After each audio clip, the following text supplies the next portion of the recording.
I'm back. Okay, I'm gonna sit right over here, guys. We all have our own couch. We can literally lay down and take a nap if we want. Well, we had to get our taco dinner The with the first thing I kids, want to so do that is was go pretty try one of good. their hot We had dogs. some I heard they have cheese really and good hot dogs in the city. onions and lettuce. Ew, that's not Yum, healthy. yum. No, it's not. I want to try one donut, bro. Papa, Why do you want to always go to the zoo? I see that. Yo, come show that. do you want Come to show take? your duck. Do you want to take a picture of it? Yeah, we'll put him on here. Look, Moo made a little tiny duck at school. A little ceramic duck. See that? All right, you did a really good job on that. Even the teacher said you did a very good job on that. I like your duck. And he painted it up. It looks pretty cute. We still can't find our passports for those, so nobody here yet. We're already a minute or so into it. Nobody's here yet.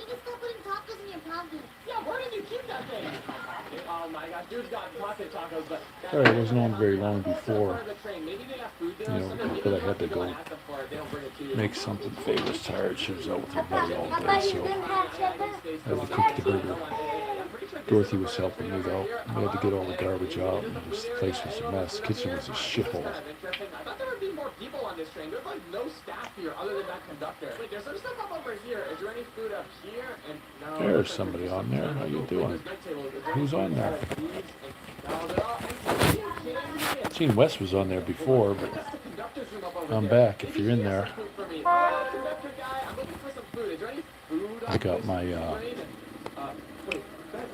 Thermobob for the KLR. You can look that up online of what it is and why it works.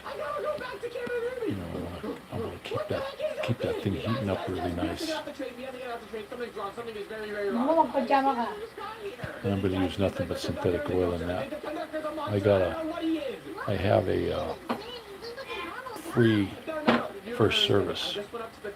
And it doesn't have to be at the dealer where I bought it. I can do it at this dealer up here.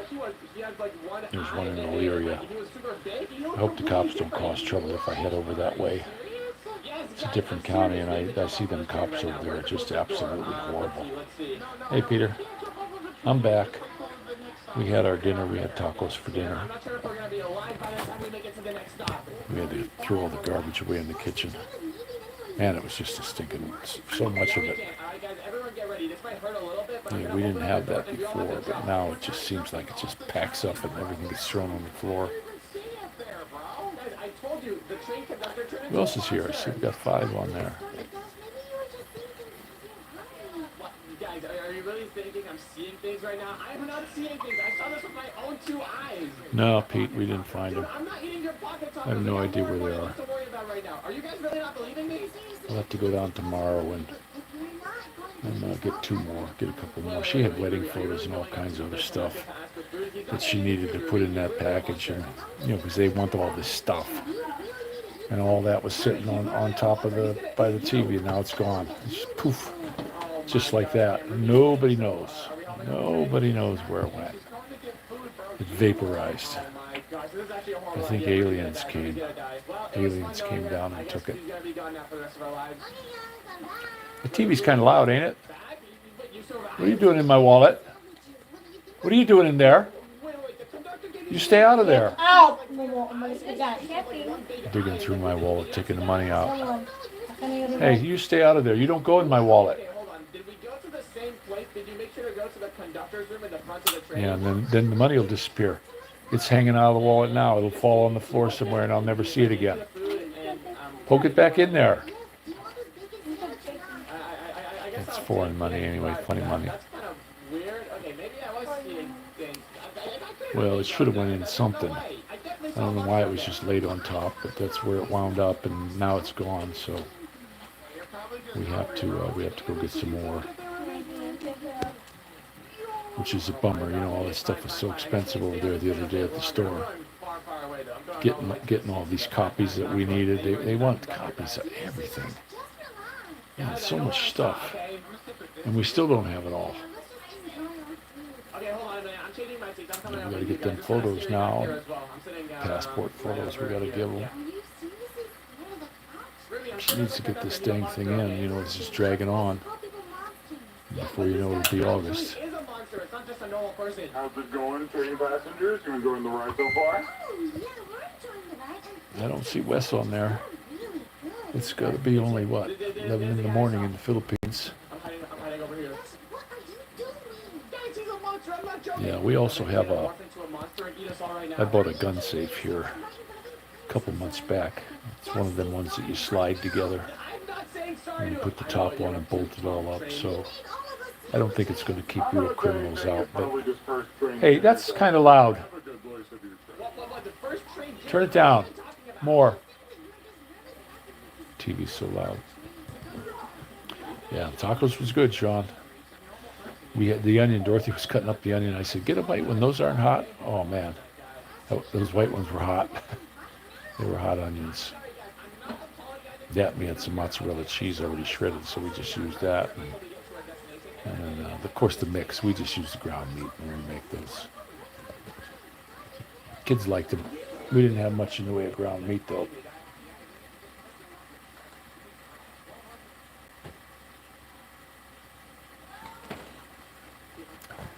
Yeah, we gotta get out there. Hopefully tomorrow, Saturday, I can get a little stuff done with the bike.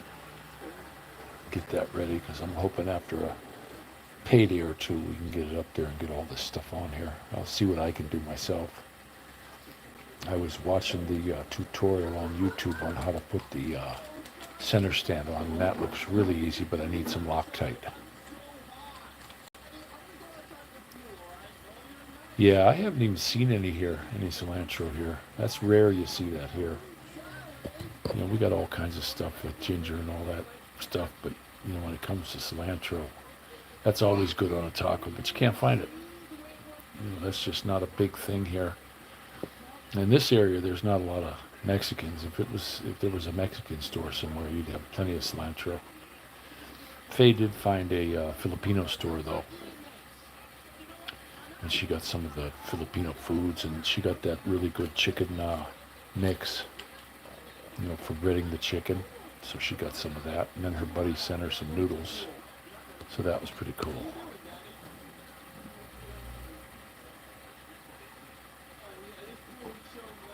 Yeah, it's 11 already. The kids are up because no school tomorrow, so I think Dorothy went and laid down.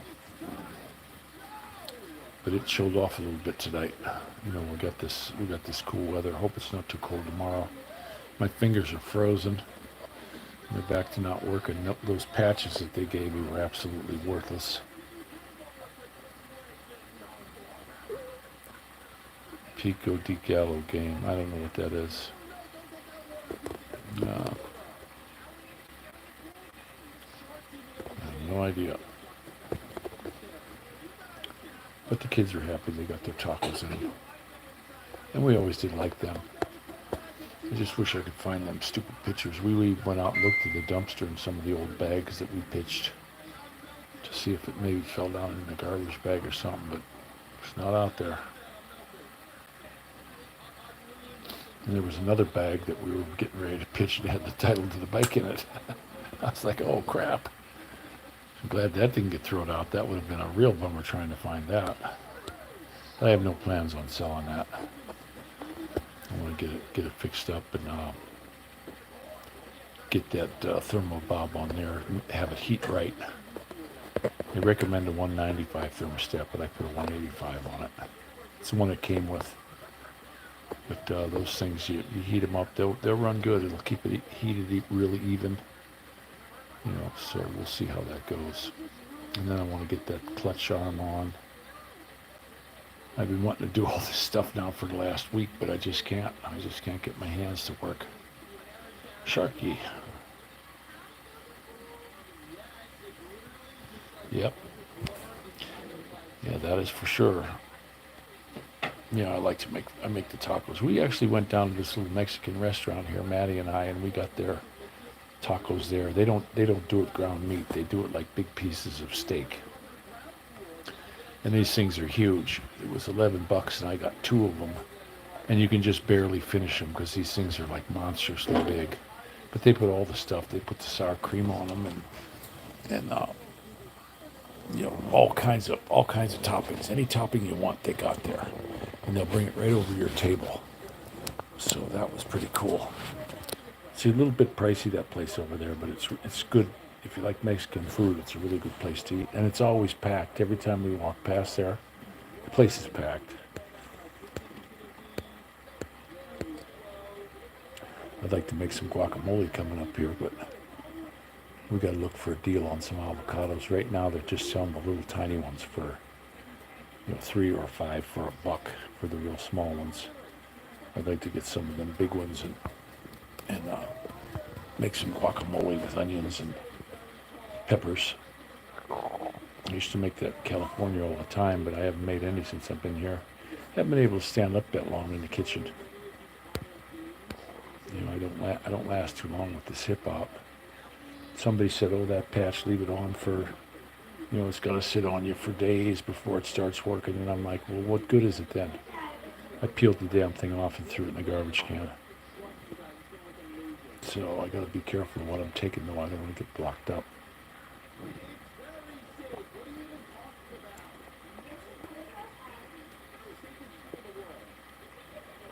Yeah, it's not. They said, "Oh, give this a try," and it was like nothing. It was like absolutely nothing. Didn't help in the least bit. I got up in the morning, I felt pretty good, and then after going on that hip for a while, it went out again. Feels like I got a knife right in the joint. And any weight I put on there, I'm using that damn Rollinator that they gave me. They want me to go down for this, talk to them at this other hospital about the stem cell. But I did a bunch of reading on that in Google. I don't know about that, guys. I really don't know. They wipe your complete immune system out. They take your cells out, wipe your system out, and then they put them back. Well, what if they die? You know, and it says in there, up to 2 years, your body can reject them. Well, if it rejects your stem cells, and you've got no white blood cells anymore, you're screwed. So,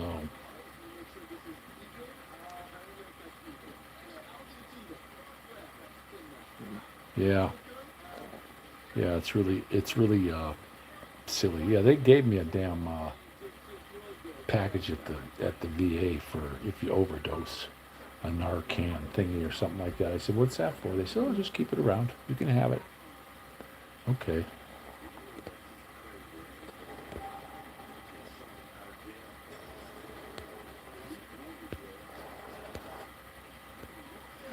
Yeah, I make it real spicy. One time I went over to this Mexican's house and they made guacamole and they had this huge bowl. And I thought, "Oh, really cool. There's a whole bunch of it there. I'm going to eat a bunch." Them knuckleheads, they threw all the seeds in the bottom. It looked like there was a big bowl, but there wasn't. There was only a little bit in there because they had all the damn seeds in the bottom. But I make the guacamole real spicy. I like to put the red and the white onions in there, red peppers. You know, make it spicy. And we eat it. I mean, I get those big Tostitos chips. Make a big scooper. I want to make some banya calda here coming up soon. I don't know if you guys ever made that, but basically it's just sardines. I take the bones out.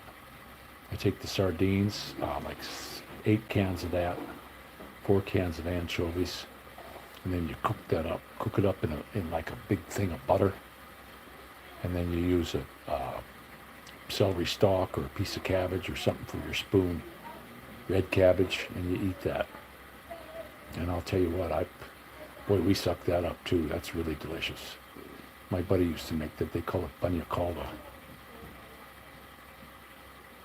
But yeah, every time I made guacamole, it disappeared. Yeah. Now you're hungry.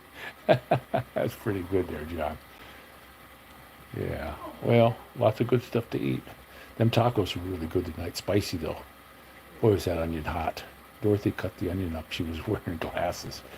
It got her in the eye, and she goes, "Oh, it's a hot one." And I said, "I thought the white ones weren't so hot."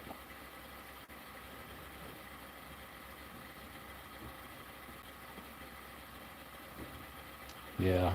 We don't have any problem with our guacamole going bad because it never lasts that long. I made a big bowl one time, probably about 4 quarts of the stuff, and it lasted about a half an hour. And I've seen people too, they'll put mayonnaise on the top of it to keep it fresh. I never tried that. You know, I don't want mayonnaise in my guacamole. I whacked my stupid leg here on my shin pretty bad. At least my feet aren't swollen anymore. The swelling went way down. They keep giving me this steroid, which is supposed to take your swelling down. And every time I get it, my sugar goes haywire. You know, I got that sugar tester. It was up at 350 the one day, and then it makes your dang feet swell. So what kind of steroid is that? They give me like 10 of them I got to eat. And every time I go in for the chemo, they give me those 10, and I got to eat them. I take the Tylenol and just pitch them. I don't eat those. You know, those things are just nasty. Got my little moose up. The other kids are in the room already. I think Maddie's playing his game. Once school's out, that game's going to disappear. The pool here opens up on the 24th, and our neighbor that has the big Samson dog, he invited us to a barbecue on Sunday. The kids and all of us, you know, hamburgers and hot dogs out there. Because every time he comes by, we always give his big doggy some bologna, and he comes in, that big monstrous dog. He comes in and we pet him up. We love him up. And he will not pass our door. If our door's open, he comes right in, and I don't care. He can come in anytime he wants. I love that big dog. And Richard, his owner, is a hell of a nice fella. Real nice guy. Sometimes I go out by the garage and talk to him. You know, he's out there quite a bit, him and his buddy. But you know, that dog is just something else. 150-pound dog. Yeah, you know what you do? You use cream cheese, buddy. Sean? That's what we use for the mashed potatoes and everything. Just get a thing of cream cheese. You can get it at S&R. Even any of the regular stores. S&M store sells it. They got lots of cream cheese there. And that's the way I make the kids' mashed potatoes. And when we make a baked potato, that just put a big glop of that in there. You know, it's close. It's not sour cream, but it's close. And my kids got used to it, so... You know, they'll eat that. They love it. They don't like it with the sour cream, actually. So, but I'll tell you what, I hope I don't have any problem putting this thermal bob on tomorrow. I hope my hands work. Yeah, cream cheese works really good, buddy. Like when we do baked potatoes, I'll blop a whole thing of cream cheese in there. You know, if I got like 8 or 9 big potatoes that we smash up, I'll dump that whole thing of cream cheese in there, and then we got a real good smasher. You know, Dorothy smashes the potatoes, and she whips them things up like cream, and I'll tell you what, they're good. They're just as good as if it had sour cream on them, if you ask me. But we always buy, every time we go to the store, I always buy 5 or 6 of them cream cheese, because we use it in a lot of stuff. Sometimes it's good on celery. Making ants on a log, I'll make peanut butter with raisins. I can't have raisins now, but... Oh yeah, they like the turkey. I actually cooked one in the Philippines. We bought it's like a 14-pound turkey at S&R. One time I saw it, it was a butterball. And I thought, okay, I'm going to cook that up for them. And that thing disappeared. It was nothing but bones. Maddie went after that leg. I took a leg, Maddie took a leg. And we just scarfed that thing up. And then the next day we made some, there was a little bit left over, and we made some soup. We made some turkey soup. And they liked it. So this year, Thanksgiving, we're going to do a turkey. You know, I'm pretty good at cooking a turkey. I learned a long time ago, you put them in at a real low heat, and don't do anything until you smell them. And then when you smell them, you know, I like to put the stuffing in there, then crank the heat up. Take the foil off, crank the heat up, and put it at 450 and brown the crap out of it. And make the skin real tasty. I like to salt it a little bit. And I always did a good job cooking the turkey. But, you know, I'm used to, you know, every time I cooked turkey in the past, it was always like a 20-some pounder. Now we're cooking these little tiny ones. You know, 14 pounds like that. But they like it. They like turkey. And I do too. I mean, we all like the turkey. But they used to have around here, and I don't see it. I haven't seen it since I've been back to the States. But they used to sell these smoked turkey drumsticks. And you could get them at Walmart all the time. And I'd buy the heck out of them damn things, but I haven't seen them. You know, maybe around Thanksgiving those will come back up. You know, but I would like just to get the drumsticks. The rest of the turkey you can keep, like the breast meat, unless it's a butterball. If it's a butterball turkey, that's the one that they inject all full of stuff. Yeah, that's the one I want. I don't want that old dry turkey I shot in the woods. I shot a 24-pound turkey in the woods. We were coon hunting. I seen them all go in the trees that night, and we were spotting them. They're just looking at us. So the next morning, I got up real early, and I went to where we seen them roosting in the trees, because they're watching out for coyotes and stuff. And I waited. I sat along the bank and I waited, and all the little jakes and stuff were jumping out. And finally, this big bastard, his beard was dragging on the ground. He come out of that tree and swoop, swoop, swoop, swoop, swoop. And he lit not too far from me, about 30 yards from me. And as soon as his head got behind a tree, I swung that 10 gauge up and took his head right off. But I'll tell you what, it was miserable. Yeah, I've done that many a times, put them upside down. Kind of messes the legs up a little bit, but makes them juicy. We do like turkey though. I have a nice roasting pan. And then I got that Dutch oven too. If we have game hens or something like that, you can put 3 of them in that little Dutch oven, and then just put the whole thing in the oven or on the stove.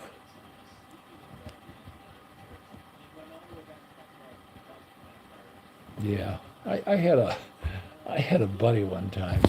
He's gonna cook this turkey, right? He's gonna deep fry this turkey. Oh, let me stand this up. Sorry, guys.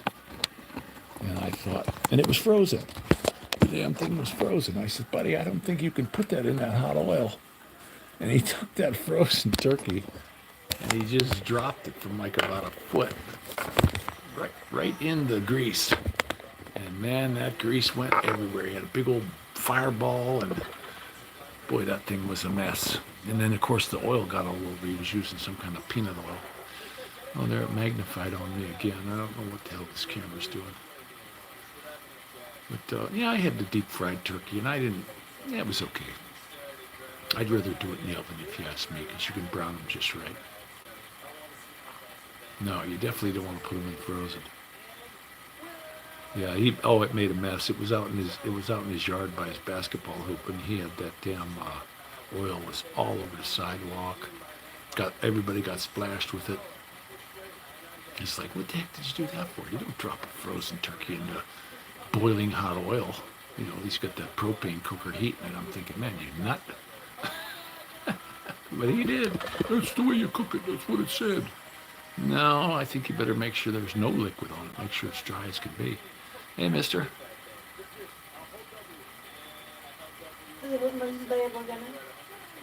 Yeah, back in the States, Mr. Wilson.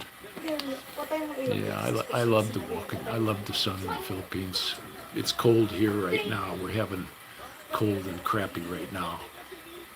And I would like to be back in where it's hot. I like the heat.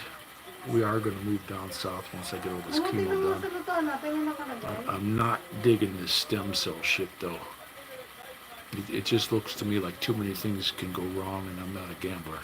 I'm not going to gamble my life with the chance of this thing helping me out. It just doesn't look like a good deal to me.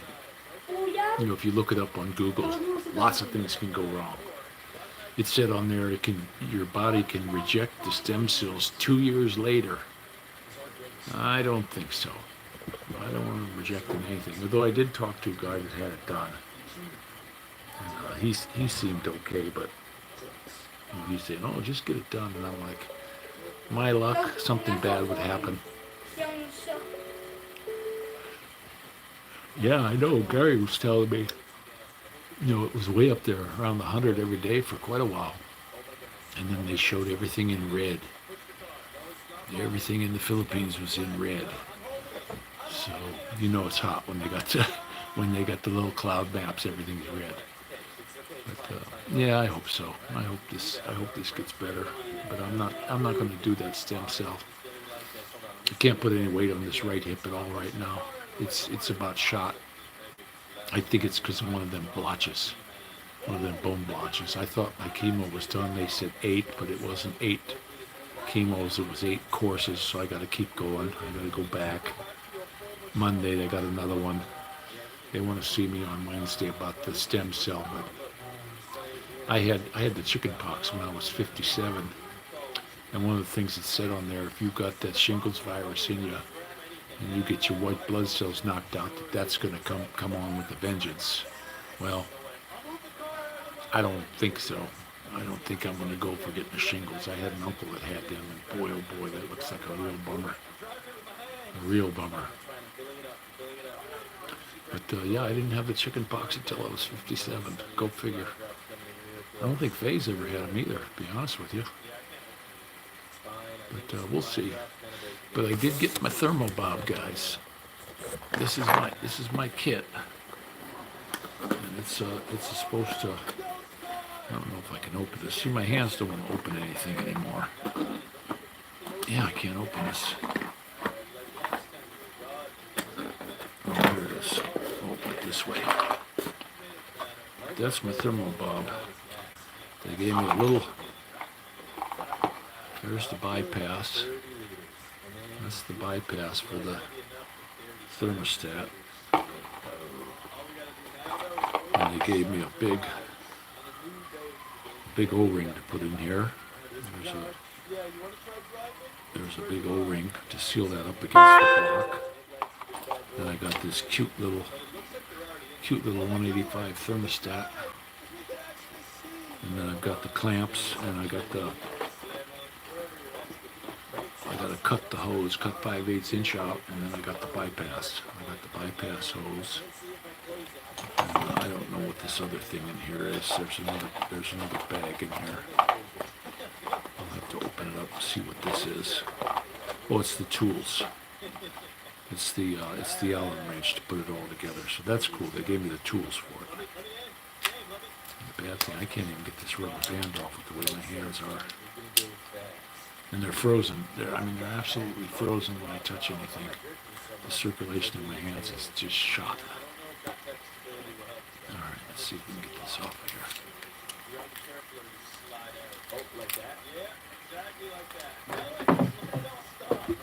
Oops. Oh, that was just my wallet fell out.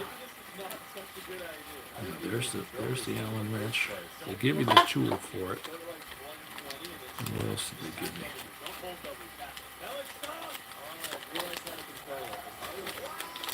I don't know what this is. Oh, there's the bolts. There's the 3 bolts that go into the block. Now I have to get some Loctite. I need some blue Loctite, but they're stainless bolts. So it's a good kit. The guy sent along a really nice kit for this, and you don't torque anything down too heavy. But he gave the hose clamps and everything in there, the good hose clamps. So I'm looking forward to getting this on. It looks pretty easy to put on. The biggest job is going to be getting the fairing.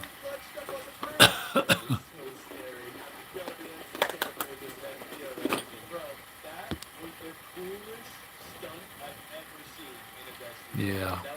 Well, this one here, there's no bypass. And what happens to these Kawasaki's?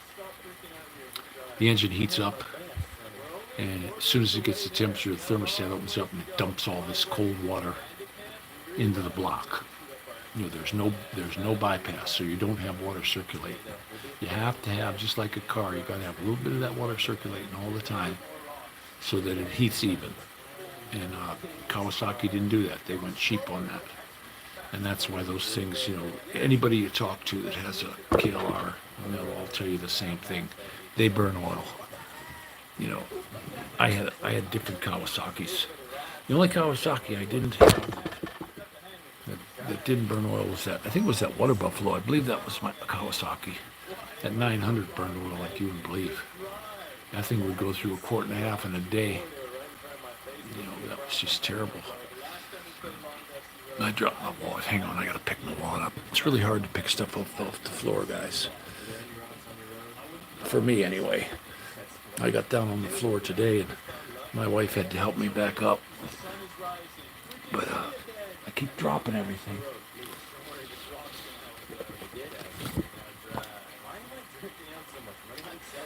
keep dropping everything, and then I gotta go pick it up.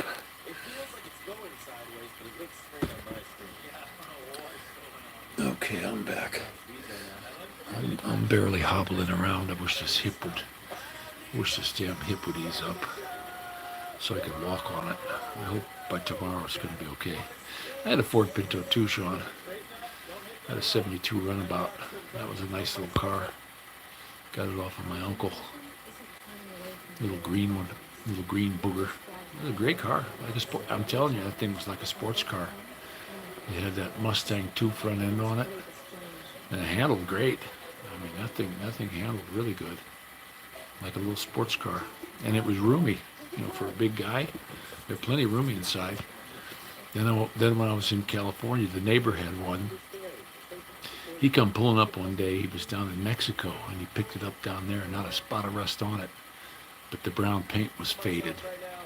And he come pulling up in this. It was mint other than the paint job. And I said, "Oh man, you got a Pinto," and it's a nice one. I mean, it looked great. About a 73, I think.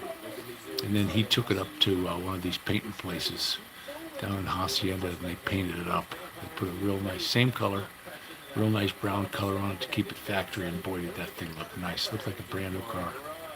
And he had the chrome redone. He fixed it all up. Old Mexican guy.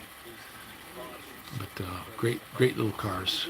They said those things were bad, but no, they ran like crazy. The bad ones were the Vegas. Yeah, those Vegas were pieces of junk. Good looking cars though. Oh yeah, that's what mine had on it. Mine had a little 4 on the floor. We always said it had a 4 on the floor and a 5th under the seat. That was a great little car. I bombed around in that thing quite a bit. I had some nice cars back in the day, but you don't keep them. And you look at them, what they cost today. Holy mackerel! They want huge amounts of bucks. I saw a mint Gremlin the other day. The guy wanted like 30 grand for it. I'm thinking, hey, you get 30 grand for a Gremlin, but it was clean. And then I saw the other day too, for sale at Facebook Marketplace, there's a Pacer, with the big windows. I had one for a little while. I had a Pacer. It was a buddy of mine, and we traded cars for a while. And I drove that thing around for a couple months. Took it on some trips. Great car. Roomy. I thought it was a pretty neat car, but they are funny looking, those Pacers.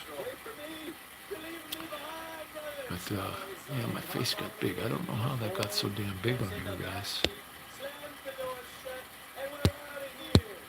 I don't know what to hit to make it smaller. That's Top Chat. I don't know what that is. Yeah, I'm just pushing the buttons here. I don't know what to push. Yeah, the Gremlin. I got my Gremlin. It was $65. I was waiting in. I was going to buy a car off this junkyard. It was a Corvair. It was a Corvair for sale. And I'm waiting in line, and we're just waiting to do the title at this junkyard. Well, this guy was bringing in this Gremlin, and it was sitting there idling, and it had a little bit of rust up above the front wheels. And I said, "What's the matter with that?" He said, "It needs brakes." He says, "The brake lines are rotted out, and it needs brakes." He said, "I'm just looking to get $65 for it." And I said, "Yeah, I hell." want to tell you something. What? Look at your face, it's big. Yeah, it's big on there. I don't know how it got big like that. But he said, "Yeah, you can have it for $65. So I took the thing home. I went up to Napa and I bought a whole bunch of the brake line and the little. And I got the microfiche on how to bend it. So we bent the brake lines. I replaced all the brake lines, the wheel cylinder in the back, and put new brakes all the way around on it. I had to replace one of the rotors up front. Can I say hello? And yeah, go ahead. And I had to replace one of the drums in the back. Hello. So for a couple $100, I beat that thing around for a long time. Loved that little car, a little blue Gremlin. A 6-cylinder motor in it. That was a great little car, and it ran good. That thing ran fantastic. I don't know why it's doing this glamour pictures or whatever. Yeah, my face got real big. The kids are teasing me. They're watching it in the other room. So I got the big face going on, guys. But yeah, I got to go down to that University Medical Center and see what they got about the stem cell. But you know, if you guys want to read about it and let me know what you think, it's a gamble. I think it's a big gamble. And yeah, can it work out and really help you? Maybe. My luck, I don't know. I'm not willing to risk it, to be honest with you. I think I'm just going to say, hey guys, let's pass on this. I hope this chemo clears me out. You know, I keep seeing this stuff over in Germany. They're using ivermectin for these bone cancers because they're saying it's a fungus. You know, it's not a cancer. It's a regular fungus. And some of these cancers that they're finding over in Germany, they're finding out it's worms, and they're curing it with ivermectin, and they're getting 90-some% success rate. So I'll have to do some more reading on this. It's tough, you know. There's so much stuff going on, and there's so much stuff to read, and this person's telling me to do this, and that person's telling me to do that, and it's tough. It's got my head all messed up right now. And of course, we lost our passport photos, and we gotta get Faye's her thing in. I gotta get that in real soon. So, and I need a shave. I gotta shave tomorrow morning. Oh well. That's the way she goes. Starting to get a little bit tired. Had a good long day. I did sleep for a little bit in the afternoon. Faye went, I was going to cook the hamburger, and then Faye went to her buddies, and I laid down on the couch, and I don't know what happened. I conked right out. I was out for a couple hours anyway. Kids were just playing in here real nice, but they're not going outside. We had a beautiful day, sun was shining. Got cold in the evening, but during the day it was plenty warm. I went out there in a blue shirt, and I had to take my shirt off. It was so warm. I was out in the garage putting the stuff in there, and they left the garage door open, so I'm like, oh shit, you know, I don't want anyone going in there and grabbing my center stand or any of that stuff. So I got it pushed away in the back. And the lady who shares the garage with me, she's pretty good. She always closes it. It's just the kids hit that stupid button, and then the thing will sit open. So I told them, don't touch the clicker. You know, and I like stuff put back where it goes. Like I put it on top of the fridge every time I'm done with it. And then I find it over here on the windowsill. I find it over here on the shelf, because these kids are absolutely horrible when it comes to putting stuff back where it goes. Mumu gets the scissors. Instead of putting them in the drawer where they go, he leaves them on the counter. They leave cake plates all over the place. The kitchen was a mess. So I went in there, oh shit. Just a stinking mess in there. All the dirty plates and stuff. And we don't have that real nice water thing anymore. That's all gone. The whole kitchen's changed now. I don't even know. I can't even find the plates anymore. I don't know where anything is. It's all changed around from before.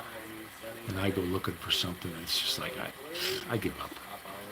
I can't find anything in there. I can't find a plate. Can't find a cup. I'd like to have a coffee, but gave me the jitters last time. I might have a hot chocolate. I'll get Dorothy to make it. Hey, Dorothy! Dorothy! I'll get her to make me a hot chocolate, hot cocoa. What? You want to make me a hot cocoa? What? Hot cocoa in a little cup? But this thing come in the mail the other day. Somebody hit me on it. Or you want it in here, but without it in the... No, it don't have to be in that one. It can be in a regular cup. I'm just going to have a 1-cupper, not 2. Somebody's been sending, they sent some steel-toed work shoes, size 6.5. Dorothy's wearing them. They sent a whole bunch of girl shirts. It's not coming off of my debit card. And then this thing came, this really nice thing. I pumped all the kids' balls up. You just pull the little thing out.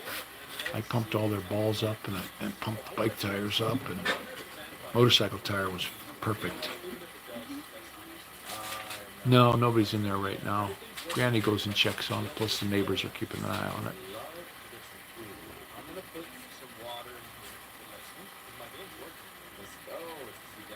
Yeah, let's see.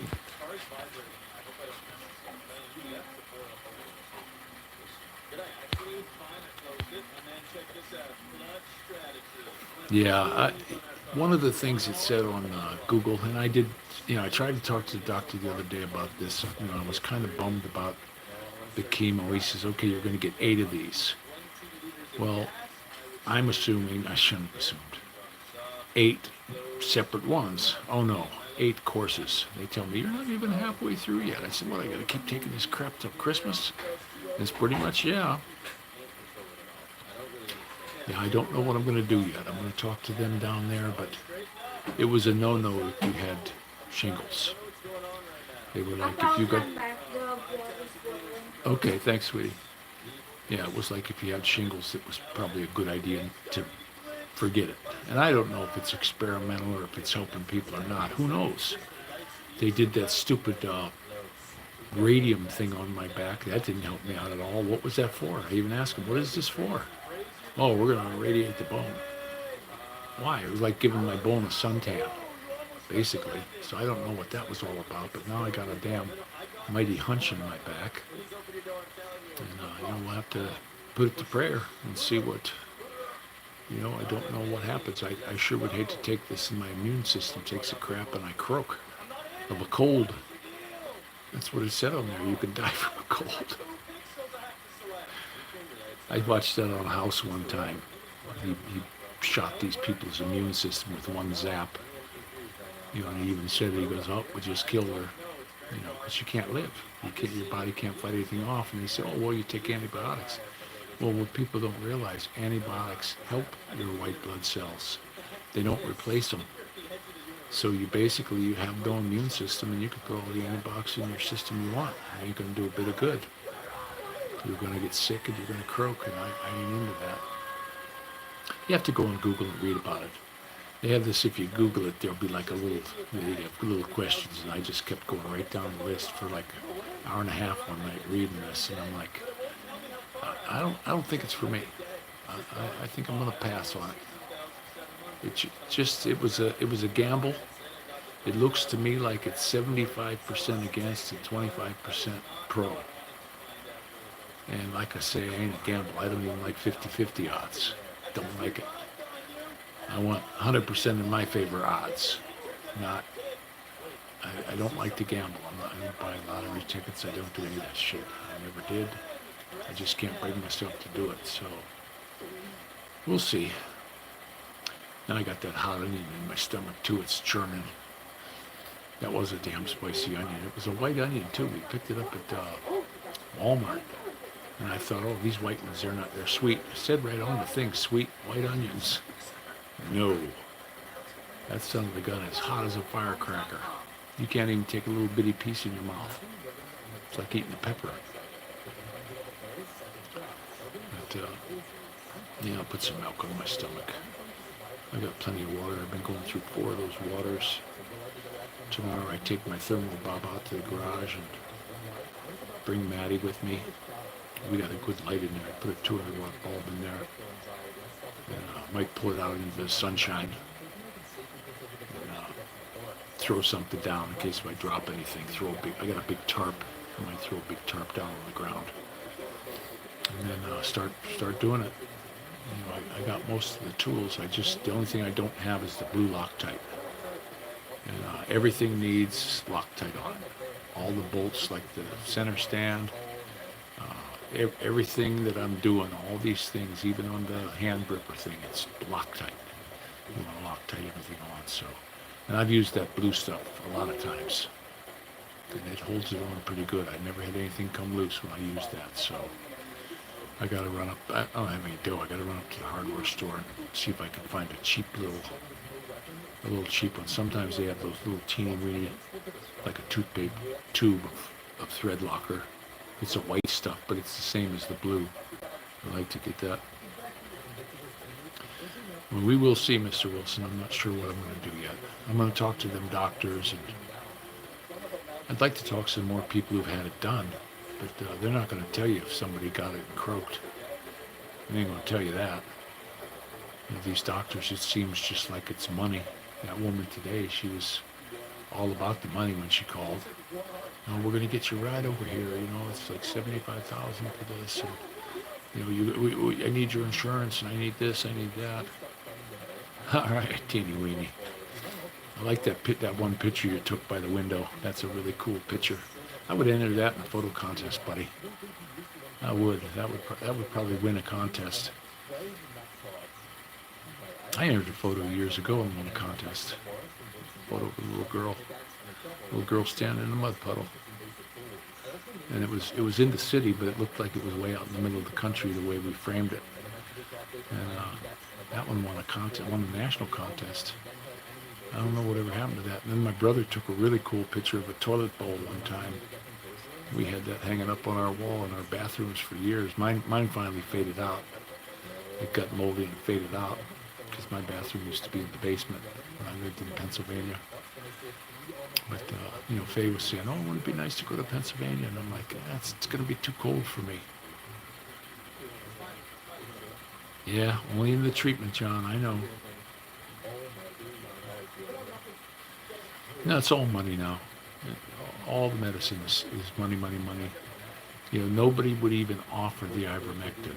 They said, no, that's experimental. They're doing that in Germany, but they're curing people in Germany with it. They're taking the ivermectin and they're killing the bone cancer, so. Yeah, Mr. Wilson, I'm just going to soak up as much as I can, but I'm pretty much 90% against it right now. It just does not look like a good idea to me. And of course, when you go down to these hospitals, they're going to do their best to try to talk you into it. I mean, they're really going to push the hard sell, I guarantee it. Same way they did with the chemo. But, with the chemo, my kidneys were shutting off. And it was either do something right now or you're dead meat. And we just lost a friend from kidney failure. So, that's just where we're at right now. So I had to get that started right away, and I'm glad they started it.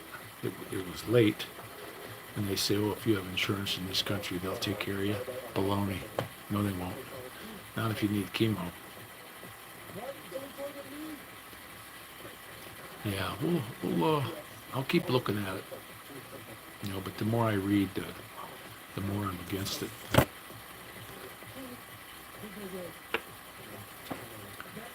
got affordable connectivity. Yeah, they're supposed to make my cable cheap again. My cable TV and phone is like $17.50 a month because they got some kind of a deal they gave us. And that's going to go away, they're saying. That's going to go back up to $29, but that's still cheap, I think. Services active. I got a whole bunch of stuff. They're sending me bills like I didn't pay it. And I look at my card and it's all paid. I don't know what they're doing with my cable bill. They take it out automatic.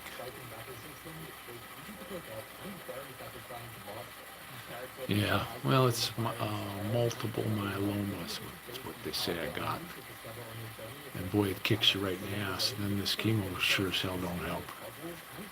I mean, like the doctor said, he's poisoning me half to death, and it does. It's just super weak. I am so damn weak. Sometimes I can barely stand up.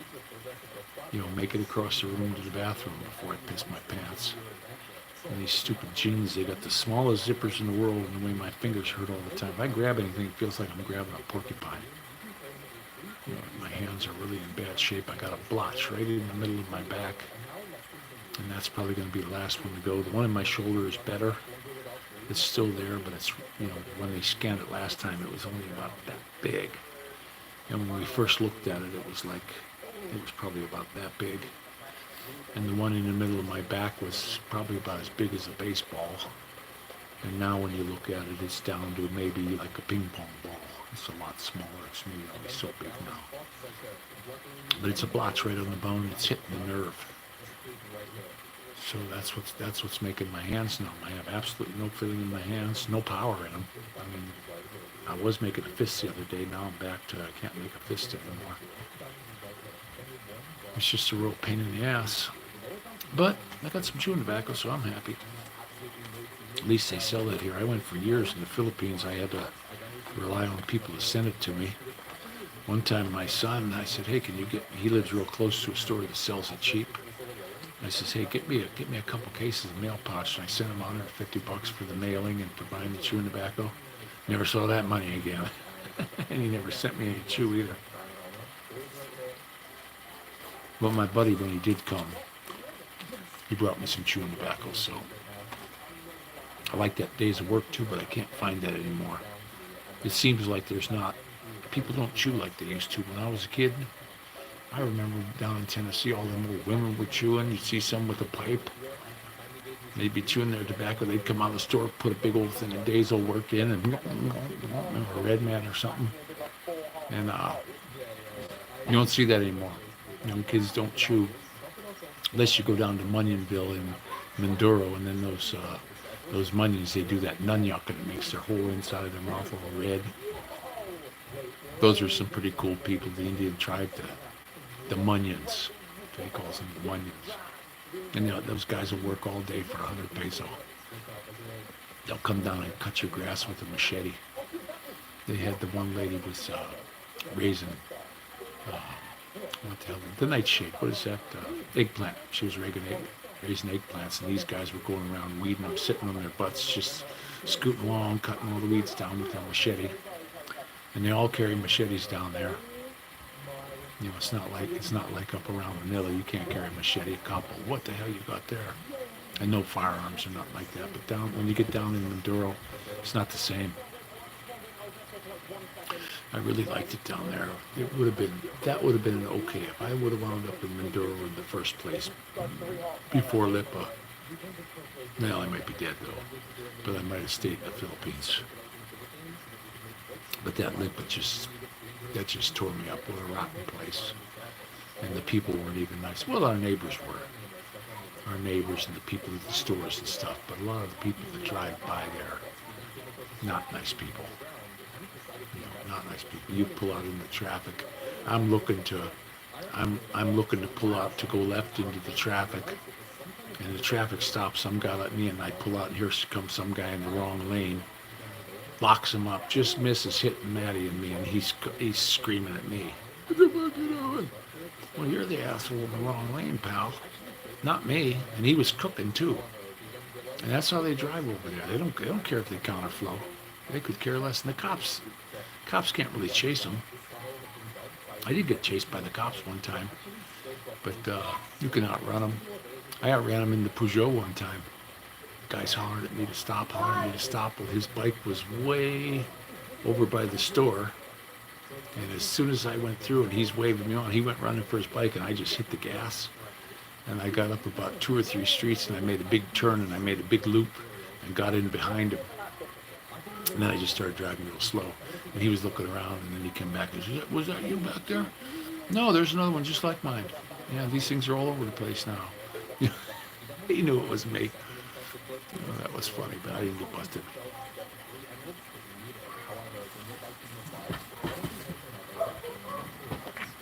But if you go down to Manila and you drive, you're best off to get somebody to drive you, because they're going to see your white faces. That's like Wes and me different times when we're down there.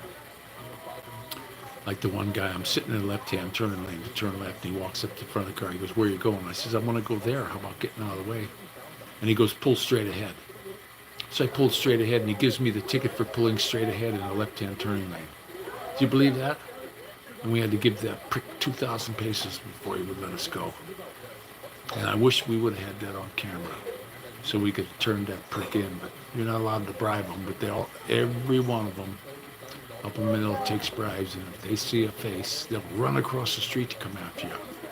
They come after us, Wes and me. We weren't doing anything wrong. We were right in our lane, just driving along, and they run up. Yeah. And we argued with, hey, screw you. And then another time I went through a caution light, and the dude said it was red. I said, nope. But we had the camera. And we got in that accident over in, I forget where the hell that was. The kid ran right into my car. And of course, he wins. He won. You know, and they got cameras. I said, why don't you look at the cameras? You'll see he came in from the side and hit me. You know, he hit me in the side. That's his fault. Now those cops would not look at the camera. They wanted that kid to win, and they're going to make me pay. That was a raw deal. Same thing if you have to go to court. If you go to court in the Philippines and you're a Kano, you've lost. You're absolutely 100%. You will lose.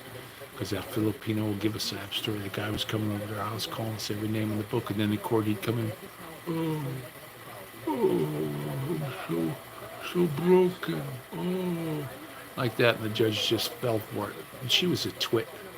That stupid judge was gosh, she was such a twit. She asked me, well, why did you miss 5 weeks of work? I said, they wouldn't let me work. I had open sores all over my arms. I was all scraped up. I had whiplash in my neck. Well, that was an awful long time. I said, yeah, well, you got the sniffles that was gone for a whole month. And that pissed her off. I think that's when she decided she wasn't going to give me anything. The old bag. Them judges down there, if you're a foreigner, don't expect justice in the Philippines.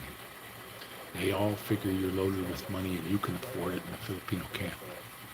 And that fucker smashed up a beautiful motorcycle, pulled right in front of me. Just turned right in front of me, and I hit him broadside. You know, and then he wants me to pay his doctor bill, and he wants me to pay all this shit. I ain't paying shit for you, pal. You screwed up. No license, no registration. You know, he goes and gets the registration a week later on the bike. And they said, oh, if they don't have a registration, they automatically lose. Well, that's bull crap. And then when he didn't pay me, when it was all done, and the judge says, okay, you got to pay this guy. He just didn't pay. And I went back to court, and they said, too bad, you got to start the case over again. So, and they only wanted to give me $30,000. I paid $92,000 for the bike. I missed $125,000 worth of work. You know, my $500 Shoei helmet was destroyed. My motorcycle riding pants were destroyed. They're only good for one fall. They were destroyed. And those things were like $80. My shirt was ruined. You know, $20 polo shirt, that was ruined. You know, I just got, everything got trashed, and I got nothing out of that. And they just laugh at you. These Filipinos, they laugh. Court took 3.5 years to get nothing, to get absolutely nothing.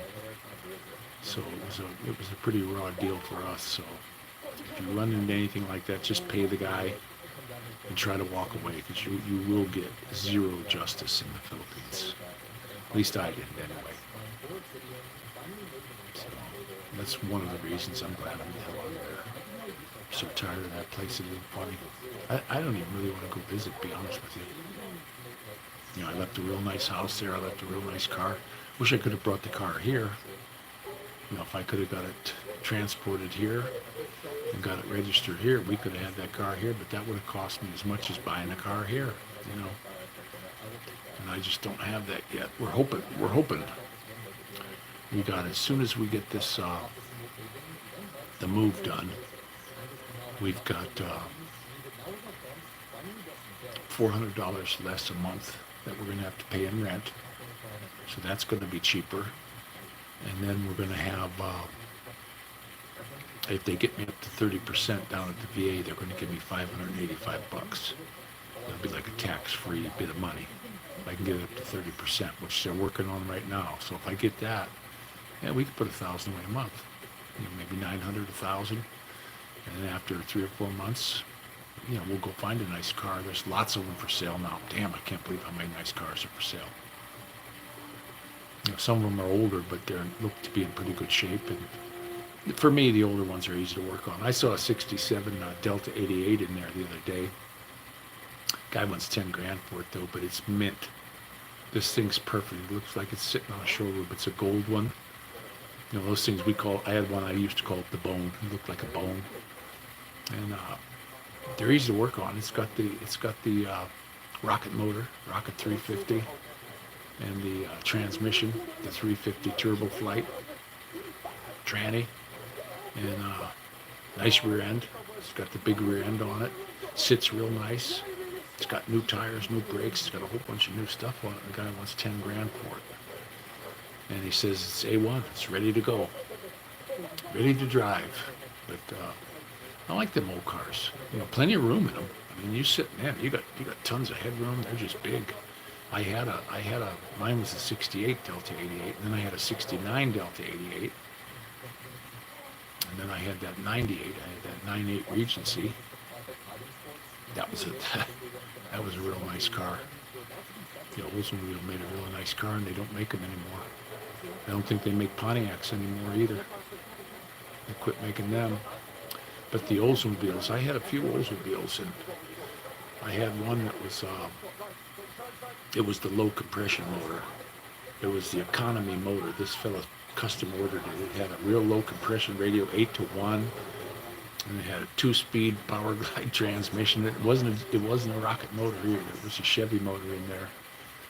But it was the low compression, and it wasn't speedy or anything, but the damn thing got over 20 miles per gallon all the time. And that, when I had that 69 Toronado, oh crap, that thing, I was lucky to get me at 8 miles per gallon going downhill with a stiff wind behind me. That thing really drank the gas. But that 88 that I had, it was the 1969 with that low compression motor. My brother had a 327 that would eat that thing for lunch, but you'd hit the gas and just boop, boop, boop, boop, boop, boop, boop. And the timing was set right on it. I played around with the timing to see if I could get more power, and you just couldn't. If you turned it up too far, it would just knock. So I just put it back at the factory setting and enjoyed good gas mileage in that damn thing. That car was really easy on gas. And then I read an article on YouTube about them, that they did make a motor that was a economy motor just for that. And they put the 2-speed Chevy transmission. It was a Chevy motor. It was a Chevy motor in there. It was not a rocket motor. But I liked my Oldsmobiles. And that one they have on Facebook right now, no rust on it. I mean, they got real detailed pictures underneath. You know, it's all sealed up real nice. It looks fantastic. I don't see any holes. I don't see any body work on it. You know, usually when they get up underneath, I'm looking at sheet metal. I'm not looking at body work. And it said it was in a garage for like 30 years. And you could tell the springs are setting way down. I would say if you bought that thing, you would have to take it up to a spring place and have them replace the springs right off the bat. And plus it had the little 14-inch tires on it. I'd want to put some 15s on it, some 15-inch rims, get a little bit bigger tire on that thing. You know, fill the wheel well. But they did that on a lot of them old cars. They put them little tiny wheels on them. I had a big Chrysler that had 14s on it. And that big Chrysler Imperial had little tiny bias ply 14-inch tires on it. F size. And it looked so stupid. I remember that was the first thing I did. I went out and I got some rims for it off of this 70s Chrysler that I found, and they fit right on. Everything fit. And then I got some big tires, some 15-inch tires I put on that, and it looked a lot better, that Imperial. It was rusty, but you know, what do you want? Them big old Chryslers were cool. Push button. I had some old Plymouths too. I had that 51 Plymouth. I had a 50 Plymouth. I had a 46 Dodge, a 54 Dodge. And everybody says, you know, those things were no good. I never had a bit of problem with mine. The Dodge, the head cracked on it. And I thought, oh shit, and it was seeping really bad, not running right. So I went ahead and I pulled it apart, and it was all crystalline in the casting. And I slathered JB Weld on it, and I put it back in place with new gasket and a whole bunch of RTV sealant. And I torqued that baby down, and guess what? Drove it like that for years. I drove that thing a long time like that.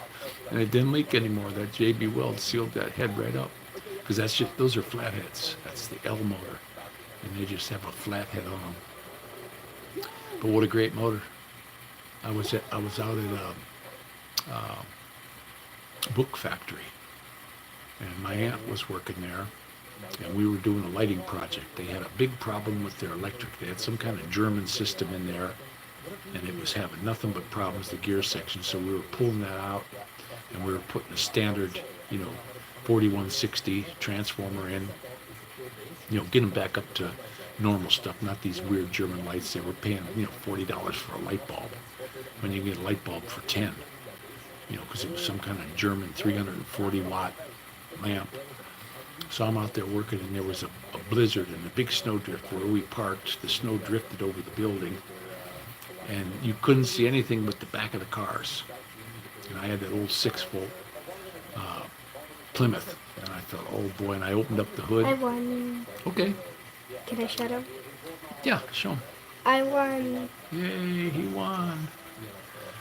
But I opened up the hood, and I'm cleaning all the snow out from the fan and everything, the old 6-volt, and I thought, oh boy. That was the only car that started. That old Plymouth fired right up. And that thing went great in the snow. I had I had Mohawk tires on it. The ones that have the sawdust in them. You can see the sawdust right in the rubber. And I threw them on in the winter, and that thing would just grip and go. It was like, we called it the cue ball. That was my cue ball. It was a Ford Country Squire. I hit him right in the front wheel doing about 40. Turned him completely around, and I'm like, oh man, I'm really sorry. He goes, nah, it's okay, don't worry about it. I'm taking it to the junkyard. I smashed the whole front of that thing up and took my bumper, pushed my bumper up through, broke my light bucket, and messed the radiator up. And I went down to the junkyard and I got an Larry K car radiator and I tied it in with a rope. I found a round light that was on a Chevy, and I stuck that in the hole. Wasn't aiming quite right, but it worked. And then I hammered the bumper out. We hooked it on a fire hydrant, and I just kept backing it up until it straightened that out, and drove it. And the guy didn't care. He said, I'm on the way to the junkyard. Forget about it. You know, it was an old Country Squire, all rusty.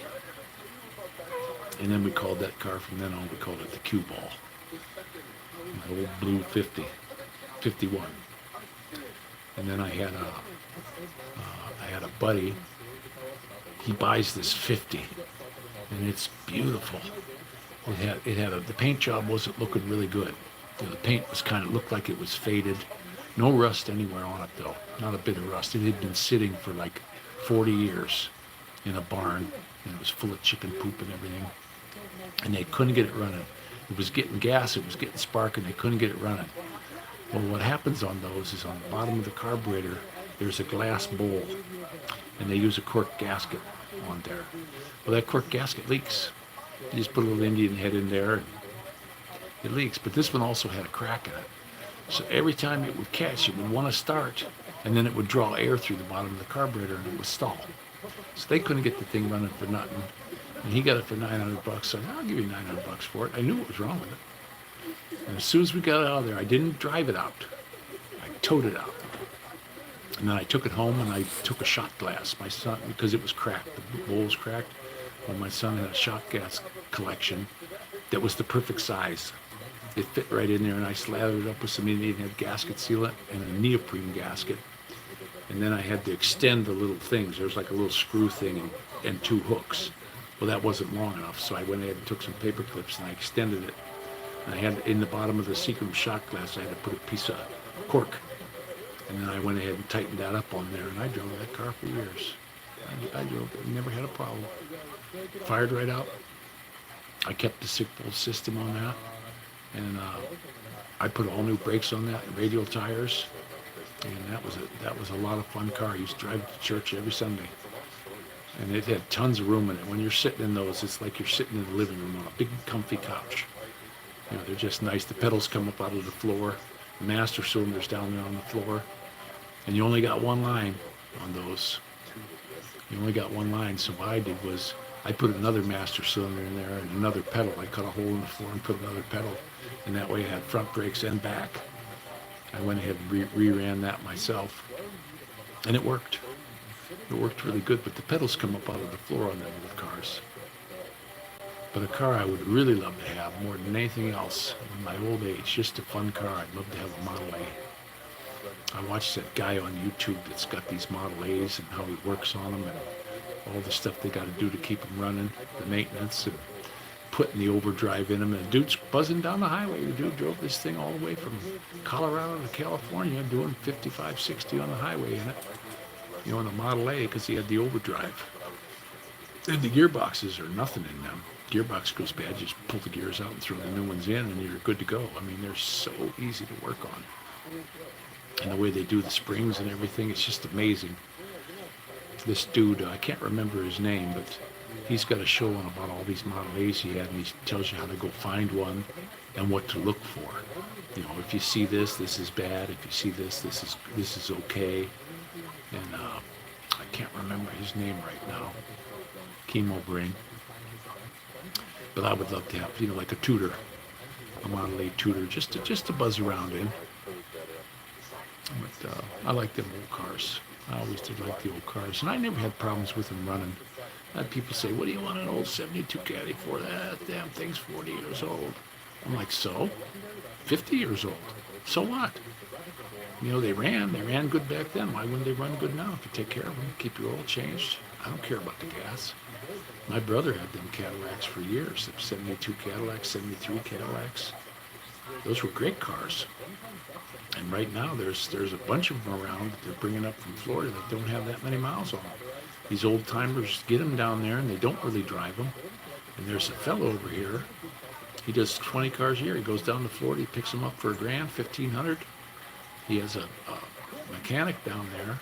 He puts new tires, new hoses, new belts, steam jennies the motor, cleans them all up, gets the interior all clean. He brings them up here and he sells them for $4 or $5 grand. Him and his son have been doing that, he said, for a couple of years now. And he's got some beautiful cars down there. I mean, these things are A1, and if you look at them, they're not leaking.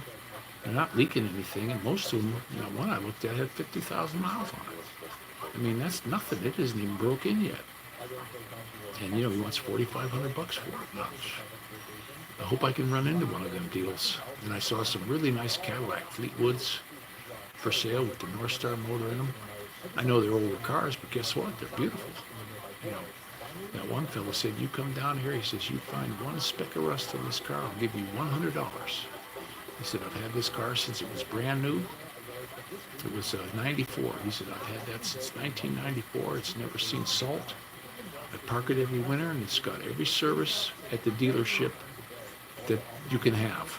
He says, I got to have 40, 50 receipts in that glove box. We took good care of that car, and if you get it, it's a great car, and I want $5 grand for it. That's what he said. And he wasn't coming down. We saw Lincoln. We saw 79 Lincoln. Same thing. And it wasn't too far up the road from where the Cadillac was. Stopped and looked at that. Boy, that thing was gorgeous. It was a navy blue. And, it didn't have the 460 motor, but it had the 400 in there. And I had one of those.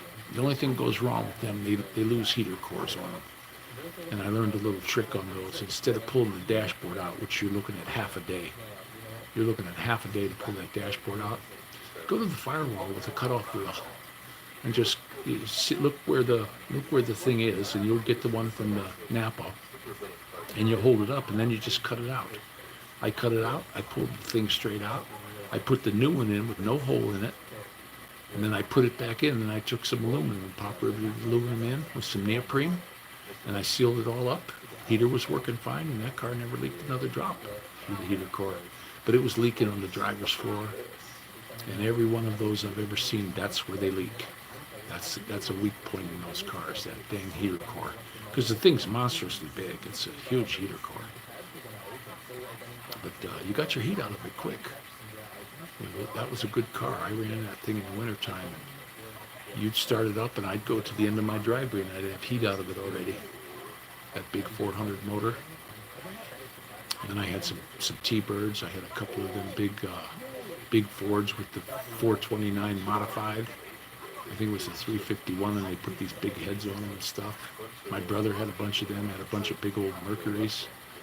I love them cars. And there's also a Mercury. I think it's a 62 Mercury. One with that funny flat window. There's one of those for sale. That one, though, the guy needs work. He's like, yeah, it needs brakes, it needs this, it needs that. I don't want anything that needs work. I need something I can get in and just drive. But we'll get something coming up here. Hopefully before the snow flies again. We got this move coming up. I turned in my paperwork to the VA to help us with the move. And they say, we'll help you. We'll help you with the deposit. We'll co-sign for you if you need that. But I make pretty good. It's only $950, the new place. This one's going to be $1,450, and over at the new Arcadia apartment, it's only $950. And we're getting 2 bedrooms, so I'm looking forward to that. Faye just bought some stuff. The neighbors gave her a nice table, and she's buying 2 beds off of them because they're moving out of here to Missouri. But that one's already rented, and I don't want to pay $1,450 anyway. It's too much money for us, with what I make, because they take my insurance out now, so that kind of killed us. But if I can get 30% at the VA and get $585 a month, that'd be great. I'm going to go down to Parma this week. I'm going to see if they can make an appointment down there for me for clipping my toenails or something. I'm going to go talk to that guy upstairs and say, hey, what's going on with my case? They got me in there to get the medical, and they're taking care of all that. Can you get me 30%? I'm 100% disabled right now. I just filed for that fire foam thing.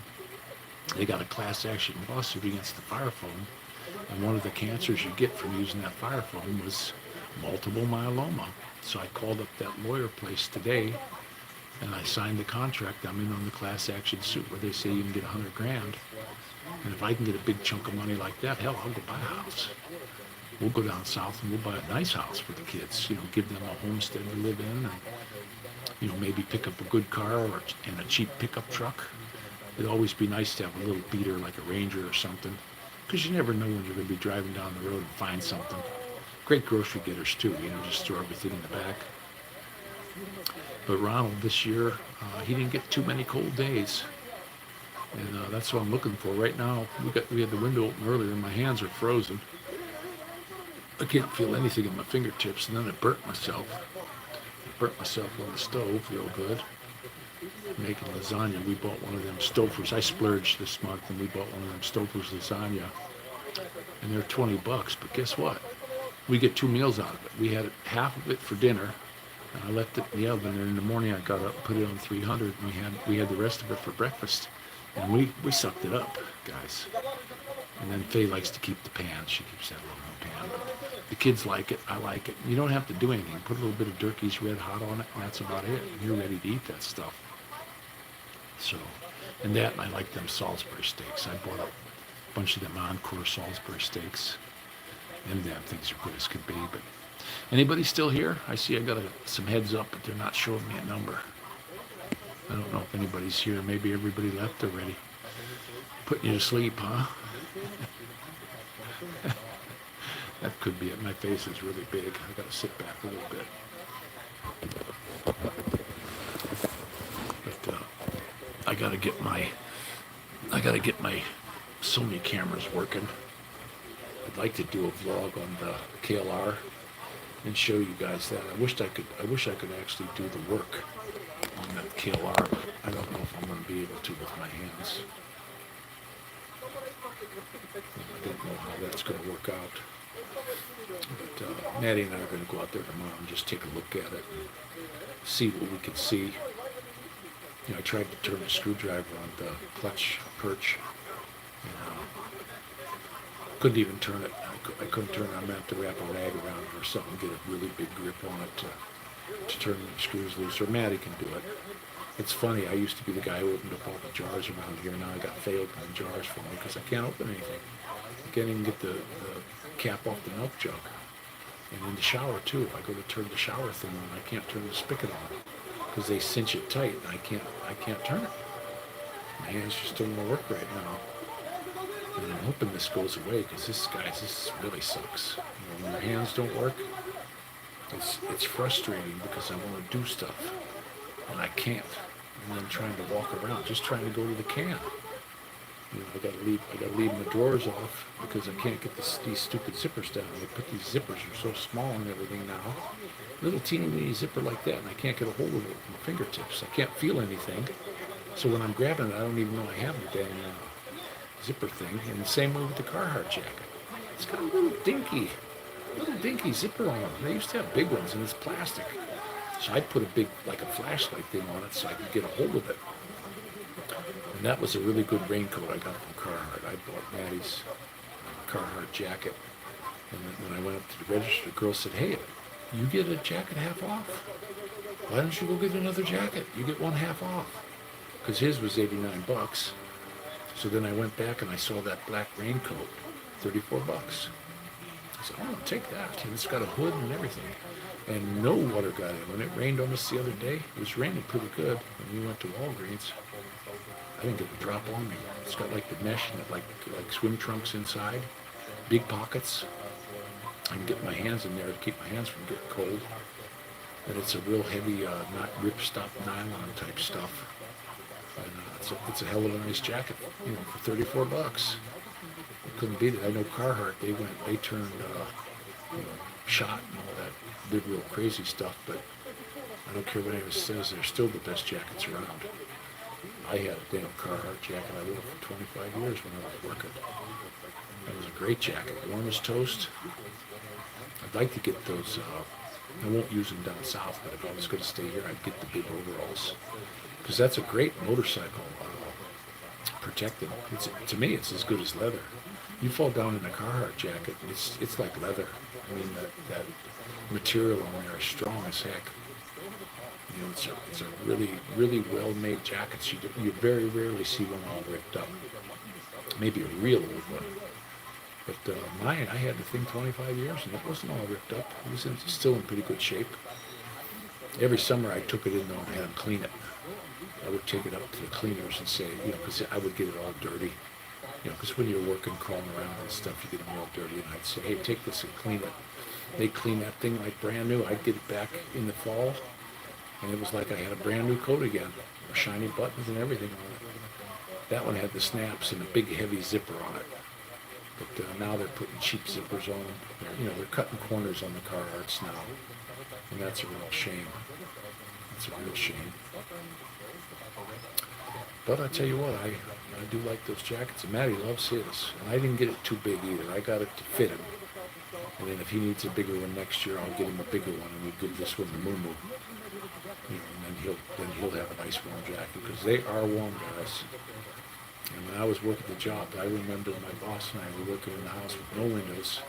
It was 20 below, windy as hell, and I got my big Carhartts on, and I had moon boots, and then I had my Carhartt jacket, and I had those mittens that have the finger things in them. And we worked all day. We didn't get cold. I actually had to take my hat off. I started overheating. You know, that thing was so nice and warm. Toasty warm in there. You just gotta, when you're working in the cold though, you gotta keep from sweat. If you start sweating, you're gonna freeze. You'll freeze to death. So you gotta sort of get a good pace when you're working in the cold weather. It always slows you down, the cold weather. But we did that for years. We worked like that for years, all through the winter. And some of the other guys when we worked with, my boss and me, we always went to work. Didn't matter how cold it got. We still went. Worked out on his farm too. And you got Carhartts on the farm. That's the perfect clothes for farm work. You know, because they protect you. You know, if you run into a nail or something, it ain't coming through that material. You'll bang your knee a little bit, but it ain't going to come through that material. Those things are tough as nails. Those Carhartts. My buddy was wearing his Carhartt, riding his motorcycle to work. He had this little tiny, it was a Kawasaki LTD 440. And he's like 320-pound guy, and he's wearing his Carhartt jacket, and he's wearing these big Carhartt bib overalls, and he's flying to work. Every time I'd see him coming to work, I'd ride my bike. He'd come shooting past me doing 90 miles an hour. He got past me and he hit a big pothole, and he picked the back wheel up like this, and over he went. And man, did he slide a long way. He slid all the way over to the side of the road, got up, jumped back on his bike, and rode the rest of the way to work. He wasn't scratched up at all. His glove got messed up. It trashed his glove real bad, but it didn't hit any of the skin. But the jacket, it just looked like it got scraped on. The jacket wasn't hurt at all. The pants weren't hurt. He had a little hole right by the one knee. A little teeny weeny hole by the one knee where it started to scrape through it. But he slid. Damn, he had to slide a good 70 feet, 60, 70 feet. He passed me at 90. And he was giving that thing everything it had, that little LTD. I rode that bike one time. It was like a Kawasaki 400 chopper, 440 chopper. That was a crazy little bike. But cool bike. You know, he liked it, but he was too big for it. Me too. They're just tiny bikes. They're like for a little room or something. But one of my favorite bikes I had was that Kawasaki 400, little two-cylinder. I got that for $400 off a guy in the Navy, and I ran a piss out of that thing. My brother wound up getting it. Last time I saw it, it was leaning up against his garage, and he picks it up, and he's got it leaned way over like this. Yeah, there's still oil in the window, and we jumped on it and went for a ride. Bald tires and everything. All rusted, beat up. I beat the crap out of that little machine when I had it. And we flogged it, and guess what? That bike didn't care. Now that bike never burned a drop of oil. I could go a couple months without changing that oil, and you would get exactly the 3 quarts out of that thing that you put into it. You know, and what was in the filter. That was really easy on. The dude who had it broke it in right though, because I remember when I bought it off him, I was saying, "Yeah, I broke this thing in right. I was up and down the whole time." And you don't flog them either. I've had guys saying a hard break in. I don't believe in that. I do not believe. They say break them in like you're going to ride them. Well, I don't ride like that. I'm not going to hammer the shit out of my stuff. I'm going to just take it up and then boom, take it back down in the same gear. Just up and down, get those rings to seat. And those got the, you know, that Kawasaki, that doesn't have a liner. Those got the Nikasil coating on them. So you got to be careful. That thing will warp out. They'll warp. They don't have a steel liner in there. If they did, it would fix things, but you know, they use that Nikasil coating. And that lasts a long time if you change your oil. And this bike is only got from here on out. When I change that oil, it's going to get nothing but AMSOIL at 1040. And when we get to the winter time next year, if I can get a sidecar on it, I'm going to put AMSOIL at 1030 in it. And that's what I'm going to run. I'll drive it in the winter. You know, if I got 3 wheels, I don't care if there's snow. I'll throw a big knobby on the back ass end of that thing and go. You know, the tires on it right now, a lot of people complain about these tires, but I don't know, they seem to grab the road pretty good. The front one only takes like 21 pounds and the back one takes 36. But the thing handles on the tires perfect. It's got that big 21-inch front tire, and then I think it's got a 19 in the back. It doesn't have an 18, it was a 19 it looked like when I was looking at the tire the other day. So it's a little bit bigger back tire. But what a great bike. It's like a Lincoln. It's like driving a Lincoln. You don't feel the bumps. You just float right over all the bumps. And I see these guys on their Harleys and all that. I had them. And you hit a bump and it's like, oh, you know, you get banged really good. Bottom the suspension out with my weight. But on that Kawasaki, it's got, I don't know, 9-10 inches of travel or something. That tire just goes boop, boop, boop, boop, boop, and you're just floating along. I'm actually going to, when I go in, I'm going to have them lighten it up a little bit more. The back end, the front's perfect right now. When I change the back, it might change the front though. But the back it needs to be just a little bit softer because some of the bumps, it kind of hits them hard. So I'm gonna soften up the back just a little bit, maybe a couple more clicks. I think I got 5 clicks to go. I think I might lower it down about 3 more clicks and open up that hole a little bit and let it, you know, let it bounce. I'm not racing the thing around. It's not like I'm flying around corners at 45 miles an hour on that bike. I'm just putting around. You know, I'm going to throw my sweetie on the back and when the kids are at school and just take some nice putts and just cruise it around. It's a great bike and it's big. You know, you're up above the traffic. You can see everything. Even the big Ford trucks, you're sitting up there with those guys. So it's got me way up off the ground. I think the seat height is 37 inches.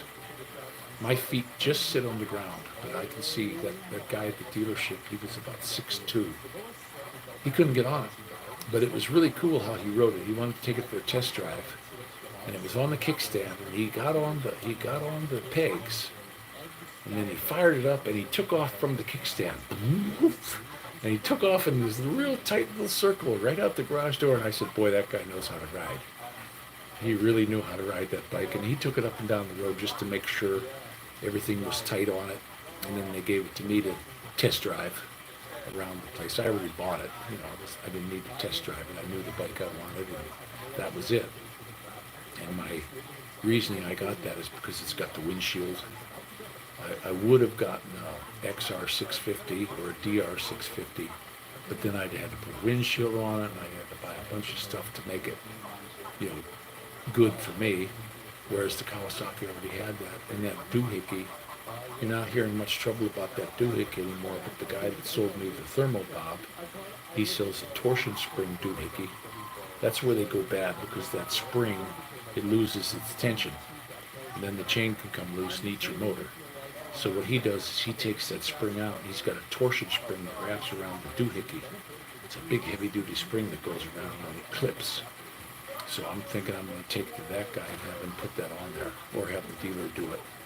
And the dealer said they'll do all that stuff. He says, oh, all that stuff? We do it all the time on these. And he says, we get quite a few of these through here, and everybody wants those mods. He says, we've done a bunch of the thermal bobs. He said, we've done a bunch of the doohickeys already. And I just don't want any trouble with it.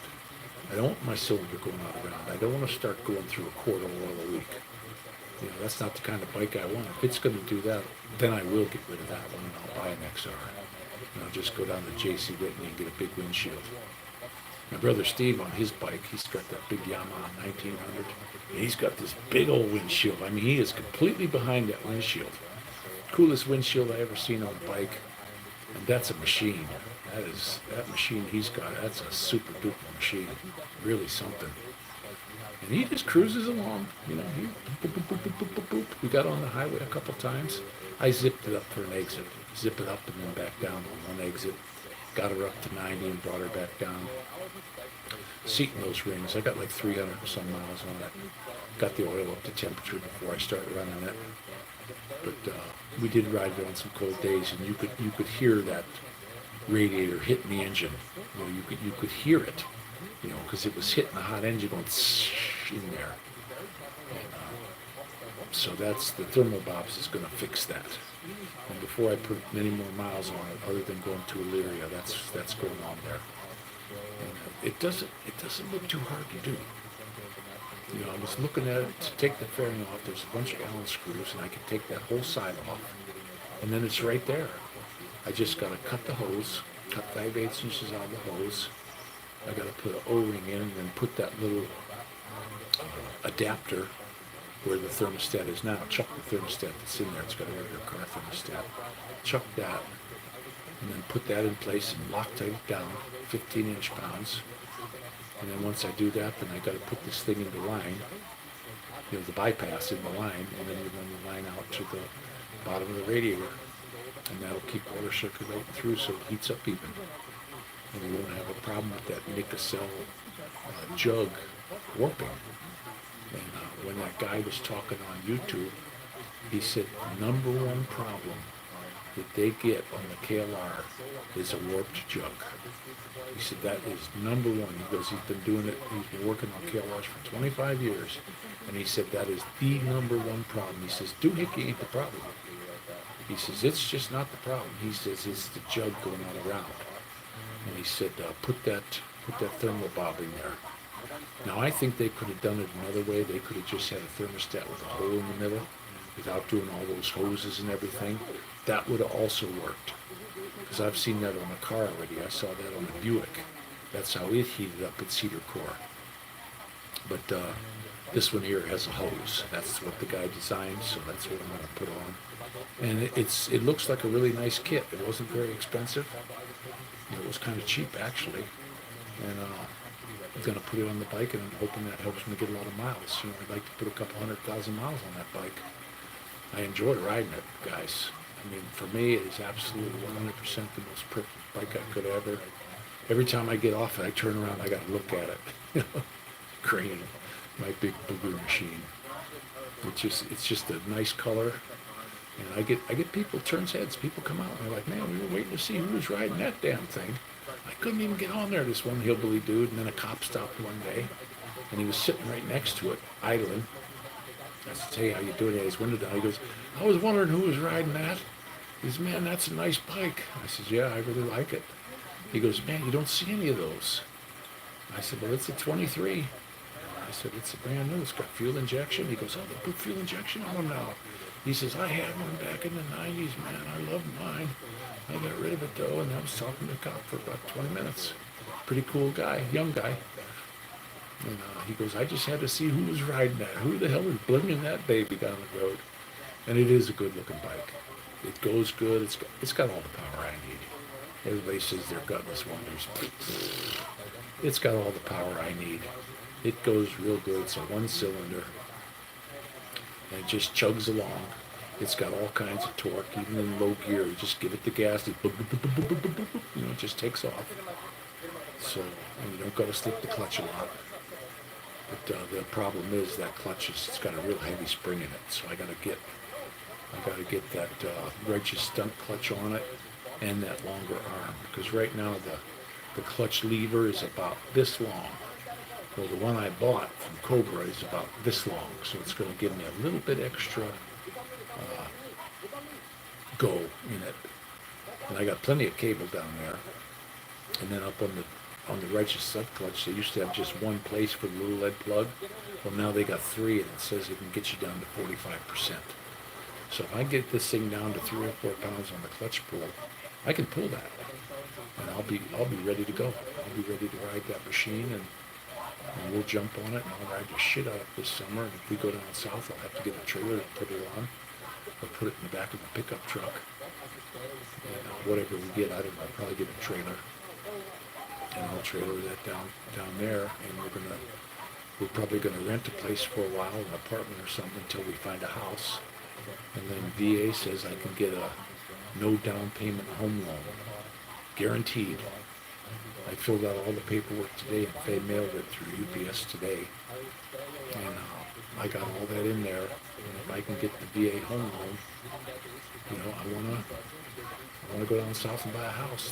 There's a bunch of them. I went on Zillow, Zillow, not Zilly like my bank, but Zillow, and I put 60,000 and under for houses, and boy, there was hundreds of them. You know, with 3 and 4 acres of land, it'd be nice to, you know, so you can have a garden. And, you know, they're old houses. Some of them are fixer-uppers, but, you know, they'll look them over. And if their stuff needs fixed, you know, you got to get, VA's going to have to make sure they're fixed. And I'll make a deal with the owner. Hey, I'll go in and fix some stuff. Get the boy in to help me. They need to learn this stuff anyway. If they need paint or if they need windows or something like that, you know, we'll see what we can do. See if the owner will do something about it. You know, jack the price up a little bit, put some windows in it, and you know, see if we can get a nice place down there where it's warm. You know, I loved it in the Philippines. I loved the heat. I lived up in Victorville in the high desert. I didn't care if it went up to 118 degrees. I loved it. Philippines, get real hot there. It's not hot for me, guys. That's not hot for me. I like it. I love to be out in the sun and in the heat. And if I can move down south, you know, they say, oh, well, you got tornadoes and you got all this, that, and the other. Well, I have a root cellar. I saw places that had root cellars. You know, kind of like on The Wizard of Oz. Everybody went down the root cellar. I saw the one place, the guy right out in front of the place, he had these Bilko doors right off his front porch. And I'm like, oh, look at that. That's a root cellar. That was to go down in part of the basement where you couldn't get to from the house. You had to go up over the thing. They had on Zillow now, they got these people that'll take a video camera and they'll walk through the houses. Some of them still have furniture in them. Couches, chairs, silverware, dishes. You know, because these old timers, they go into a home or they pass away or they move in with their family and they just walk away from the house. And it's got all the stuff in it. You know, I even seen the one that had toilet paper. It had a whole closet full of toilet paper and paper towels. And they wanted 47,000 for that one. But it needed windows and it needed doors. The doors on it were shot, but it had a big outbuilding and it was on 5 acres of land. And I was like, man, if I could get that one. You know, it wasn't in too bad of a neighborhood outside of town. Ronald's going to help me find the neighborhood, you know, so we don't get in a bad area, because he's lived there his whole life in Dothan. So he knows the good areas, a good school district, get the kids into school, and Maddie can have a dirt bike. And we can go beating around there, go hunting, fishing. He said there's all kinds of fishing, there's all kinds of hunting. There's golf courses all over the place. I hope I can golf again. I hope I can get back to golfing. So, I don't know if anyone's there. Is anybody there? If you're there, say hi. You know, I don't see anybody. I'm running on an hour and a half, and it doesn't look like there's anybody on there, but I'm still yakking, guys. I'm still yakking away. But, I'll let you go. There's nobody there right now, so I'm going to get ready to go to bed. It's about 11:35 here.